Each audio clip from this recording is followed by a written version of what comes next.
Napa? Aja kaya ngono. Diguyu para tamu ingkang sami mirsani kabeh guyu awake dhewe, terutama guyu ning aku. Pak Dalang Cahya ki tenan apa mung guyon. Pramila mengkaten kula seksekne kalih warga masyarakat Jenggelong mriki, Pak. Kula seksekne bilih bojo kula niku bakale insyaallah calone setia kalih kula ngantos kaken-kaken inen-inen Pak nggih, Pak nggih. Nyuwun pangestu panjenengan. Ewadene kok krungu mak sruwing ning Jenggelong Pak Dalang Cahya kun tadi kok duwe demenan awas. Ngopo? Tak ketok pendeke.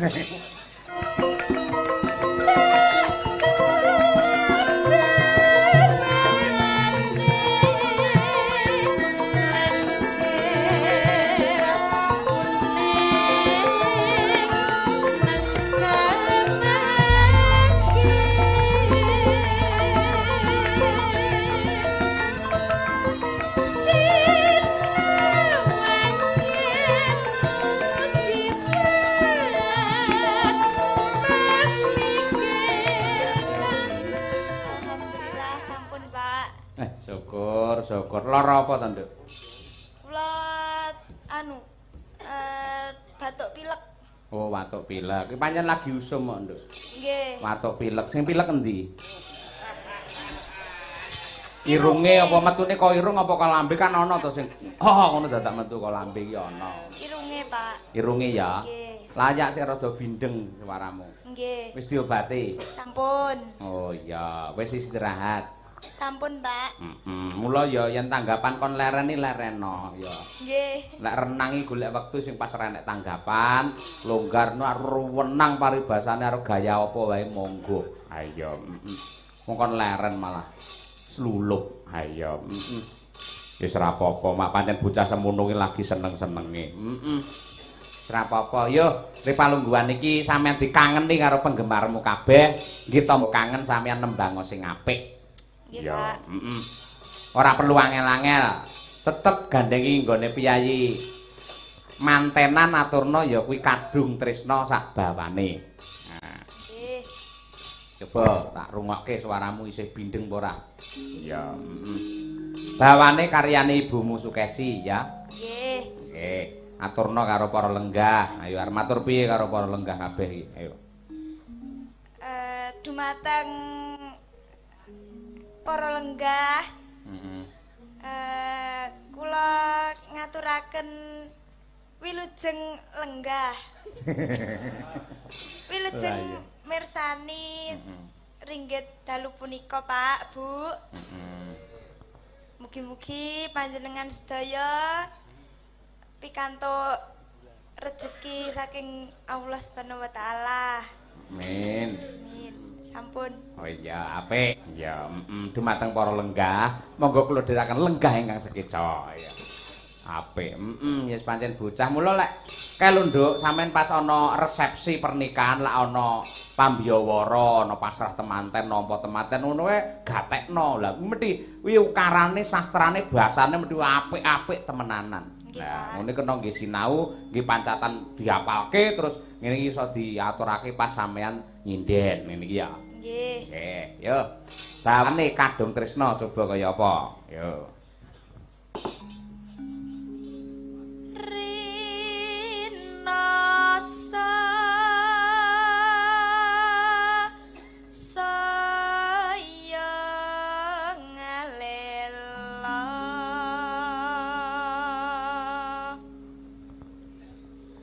wawayangan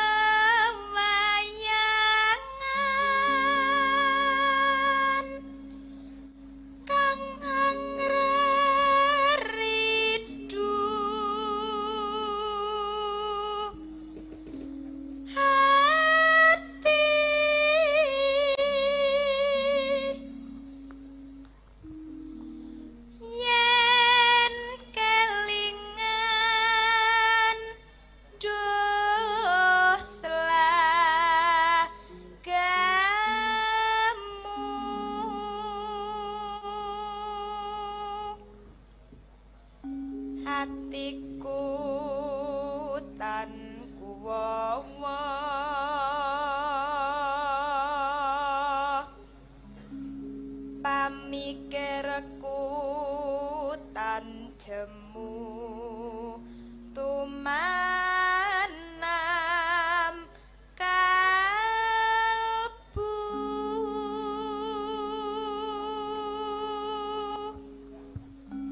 rasaku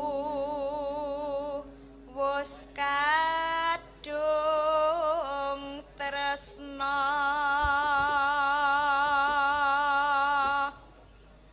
mung sira wong merak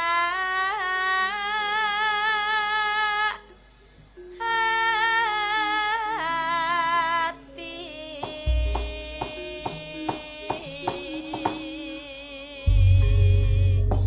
Sampeyan tau jagung nggih wong manten ngono tau nduk jagung. Becek. Nate. Nah, ngono sosok yen ana lambang-lambang ana kono ki sosok ngono munduta nyuwuna prisa karo piyai sepuh. Ngopo kok wong mantenan dadak ngangge kembar mayang ngono kae. Wis pirsa maknane? Dereng, Pak. Nah, kuwi doa. Ngopo kok piyai rabi mesti nganggo kembar mayang, men kembar rasane, kembar atine, manten wadon tresna karo sing kakung tresna karo sing wadon, mula kembar. Hah, mayang ki apa to, Nduk? Mayange kembang jambe. Jambe ki perangane wit-witan sing ora ngepang nang ngendi-ngendi. Lah, kanthi panyuwunan muga-muga temanten kekalih katresnane ora ngepang tekan ngendi-ngendi, ngono. Nggih, Pak. Iya, kok dipasang janur kuning. Nah, janur ki nur ki cahya sorot, muga-muga sorot katresnane sing kakung marang sing putri temanten kekalih kala wau. Ya. Kuning apa kok warnane kuning-kuning ki emas, muga-muga bisa nggawa keluarga ingkang kebak berkah kebak keemasan ngono kuwi. Janur kuning apa kok dipasang blenduk, tujuane manten wedok bendang. Lah ngono kuwi, dadi kudu disinau ngono kuwi jeng. Nggih. Jeng umi ngono lho. Nggih, Pak. Iya. Perlu disinau ya, Mak. Mergo yen ora ngerti, sok-sok ngopo mau kembar mayang, ngopo ngangge pitik jago, ngopo dadak ngangge janur kuning. Mergo ora ngerti. Janjane yen prisa ki penuh dengan doa, tujuane apik. Iya, ngono ya, Mak. Mergo yen piyai Jawa ki ora mloho ngono, Nduk. Ning mesti nyampar pikulih utawa medang miring. Iya, nganggo lambang-lambang utawa pralampita. Bener ngono kuwi. Iya. Ya Nduk, Umi kadung tresna katur dumateng Umi Mania ingkang kepareng mirsani wonten YouTube lan ugi ingkang kepareng lenggah wonten ing mriki. Monggo sugeng midhangetaken. Ya. Lamat wis katon tejane yen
matur sembah nuwun ya Umi Hafifah. Nggih Pak Dalang.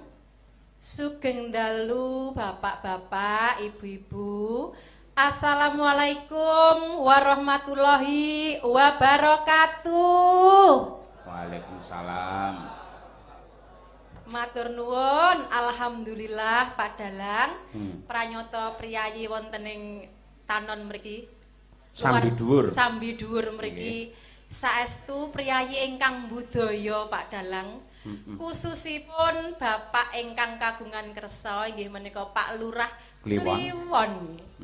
Pak Lurah, dalu menika saestu kula lan kanca-kanca bungah ing manah, Pak. Sampun panjenengan percaya, panjenengan timbali nglipur warga ageng wonten dalem mriki Mahargya Putra. Ngoten Pak Dalang.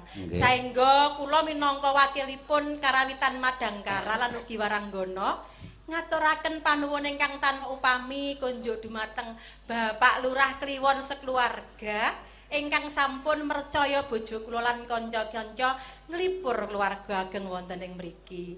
Mugi-mugi Pak Lurah sekeluarga tansah pinaringan katentreman lahir batin. Amin. Murah rezekinipun. Amin. Keselamatan donya prapteng akhir. Amin. Mbak manten lan Kang Mas manten mugi-mugi dadosa pasangan ingkang sakinah mawadah warahmah ayem tentrem salaminya. Amin. Lan sampun kesupen Pak Lurah. Menawi taun ngajeng pun pikantuk putu lan rezekinipun lumintu sampun kesupen nanggap wayang malih nggih Pak Lurah. Wah, matur nuwun. Langsung ngene lho Pak. Pak Lurah langsung ngene. Oh iya, Pak Lurah lek kon wayangan sregep. Yen ora kleru panjenengane saben-saben kagungan kersa ning kene iki menti wayangan. Ping 3 iki yen ora kleru Bu Gesi. Malah mantu ponakan wae tanggapne wayang kok. Ya Allah. Ha iya, kaya ngono kuwi jan luar biasa. Mula ya ora aneh ramoka sing jenenge piyayi wayangan ngene lak dana rasa. Maringi rejeki marang seniman dalang pengrawit karo sinden tukang son, tukang terop, tukang kuwade. Ha iya, terus apa kuwi jenenge sing kepareng bakul-bakul barang entuk rejeki lantarane Pak Lurah wayangan lan ugi nyenengake penggalih para sutresna budaya sing bengi iki kepareng rawuh. Mongko nuwun sewu sok-sok lho informasi sing tak tampa aku ning Sragen lak jarang Bu Gesi. Oh, menawa ning Sragen biasane sepi ora nek sing ndelok. Wong jagung bar nyumbang dahar-badhar kondur. Ning nyatane bengi iki nyatane beda temenanan sangat istimewa tegese pancen warga masyarakat ing wewengkon Jenglong Sambi Dhuwur ini adalah penonton wayang yang hebat, penonton wayang sejati. Inilah sejatinya penonton wayang yang luar biasa. Mila tepuk tangan untuk penonton sedaya, para tamu ingkang lenggah. Ya, elok ngono kuwi. Nggih Pak Dalang, lan ugi salam sungkem hormat kula Bapak Dalang sesepuh wonten Sragen mriki. Nggih, Pak Sabar. Pak Sabar, nggih. Nyuwun pangestu bojo kula, Pak. Jenengan pangestoni wonten mriki nggih, Pak. Lan kula nuwun nderek titip. Heeh. Kok titipne sapa aku? Pak Sabar. Oh, alah tak tak kira. titipke ben sampean dijaga, ora lirik-lirik karo wong wedok liya. Oh iya. Aku lek nglirik ora tau, langsung menteleng aku. Ayo, karo nyawang nik. Ayo. Nakal, mulai nakal. Ayo aturno, ngujiwat Bu Kesi. Ayo, kagem mempelai berdua luwih dhisik. Nah, sak bawanipun. Nggih, Pak Dalang. Iki melu-melu malan ora. Ya, Bu.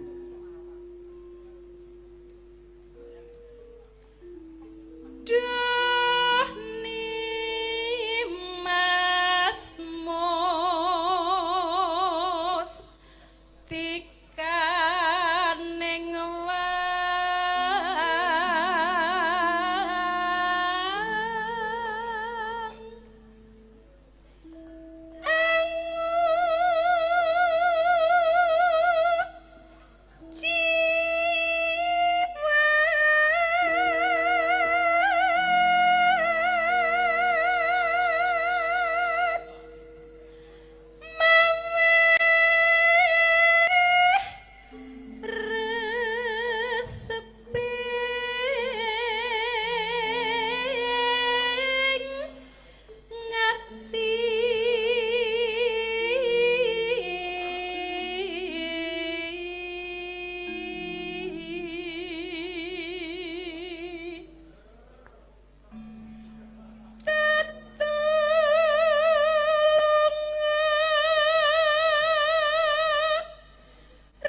kejawi kula aturaken dumateng mempelai berdua ugi kula aturaken dumateng para sutresna ingkang kepareng monitor lumantar YouTube Kuntadi Channel. Wah iya, ing atase mung awake dhewe tur ya kerep apa live streaming parantine sing mirsani bengi iki nganti 1200 pasang mata serentak. Ha iya.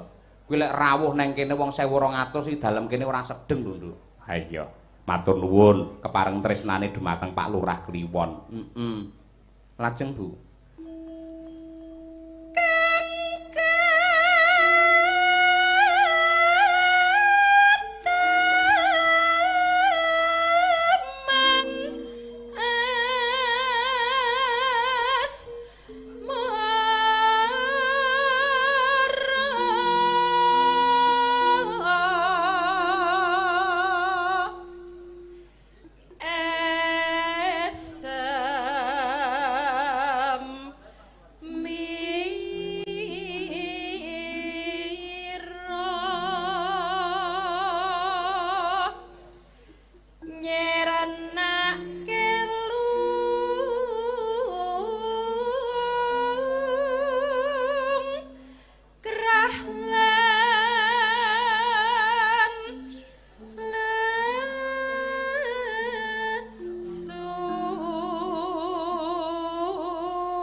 Nadyanto rada watuk rada pilek parantine suarane isih ungkul Bukesi ya Mak. Tenan Nduk, tenan. Suarane apik. Nadyanto wis setengah umur parantine piyayine tetep cantik. Iya, Tur ya dusen. Ya, Ayune lahir tekan batin. Ya, Wong kondang. Ya, Aku wis 1000 marem dadi siji kok Nduk, yen di bojo komplit kaya ngono kuwi arep neka-neka golek sing kaya apa. Ayo. Wis marem, wis tenan Nduk. Ya Allah, ya Allah. Ayo, kuwi tenan. Pokoke Bukesi gen seneng. Ayo. Ayo. Pak. Apa? Aja kaya ngono. Diguyu para tamu ingkang sami mirsani kabeh guyu awake dhewe, terutama guyu ning aku. Pak Dalang Cahya ki tenan apa mung guyon. Pramila mengkaten kula seksekne kalih warga masyarakat Jenggelong mriki, Pak. Kula seksekne bilih bojo kula niku bakale insyaallah calone setia kalih kula ngantos kaken-kaken inen-inen Pak nggih, Pak nggih. Nyuwun pangestu panjenengan. Ewadene kok krungu mak sruwing ning Jenggelong Pak Dalang Cahya Kuntadi kok duwe demenan awas. Ngopo? Tak ketok pendeke. Ora usah aneh-aneh ngono lho. Wong anak-anak ya wis papat arep neka-neka golek sing kaya apa. Tur ya sampe nyawang aku lak ya wis ngerti to, ala tanpa rupa aku ya anake mubalek, bapake ya haji, gitu. Lah iya. Tur ya lagak lakon lagianku ing saben dina sampean ya hafal. Kapan to aku njaraki wong wedok liya yen ana sampean? Ra tau Bukesi, yakin. Tiwas Ya aku Allah to, ora tau. Ya, makasih. Tiwas aku seneng, aku mak gelek. Ayo. Beke yang aku ra melu mbeke ya njarake cah wedok liya to. Ya ngono kuwi nggih bumbu, ngono nggih bumbu. Tegese bumbu ki ora sepenuhnya, sing penting tetep sego karo jangane. Bumbu ki ora penting ngono kuwi. Pancen godane telung perkara iku sing abot kuwi ya pertama harta, tahta, sing abot iku pancen godaning wanita. Yen harta ngono sampean aku ra maido sapa apa duwe. Tahta ya dadi dosen. Wanita yen dalang undang kuwi racake bojone iki ora mung siji loro Pak Dalang. Terus piye? Luweh. Nah ya kuwi sing abot. Lah mak karepmu piye? Kok kongkon apa piye karepmu ki? Ya aja Pak. Eling anakmu wis papat. Lah iya. nyawang anak-anake kaya ngono kuwi aku wis marem banget.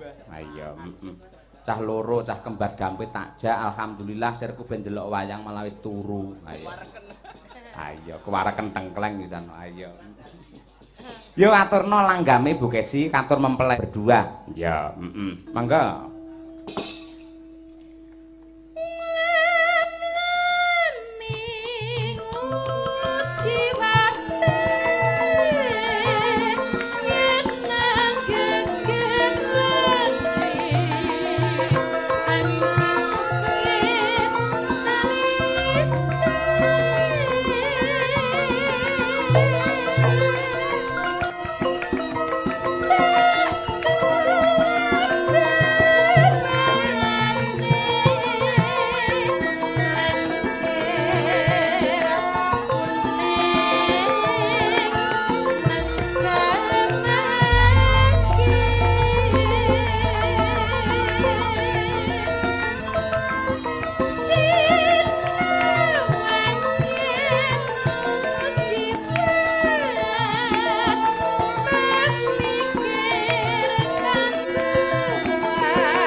Matur sembah nuwun Bu Kesi. Ya.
jagongan mawon Mas.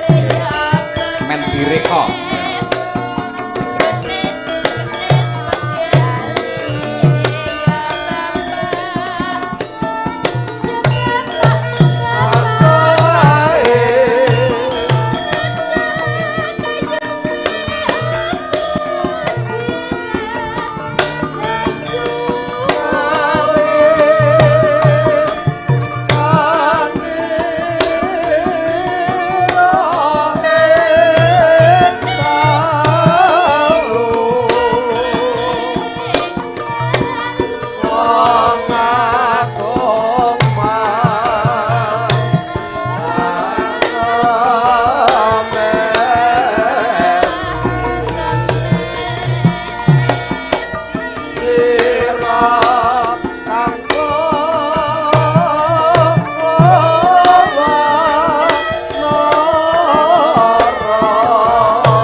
Matur sembah nuwun. Ya.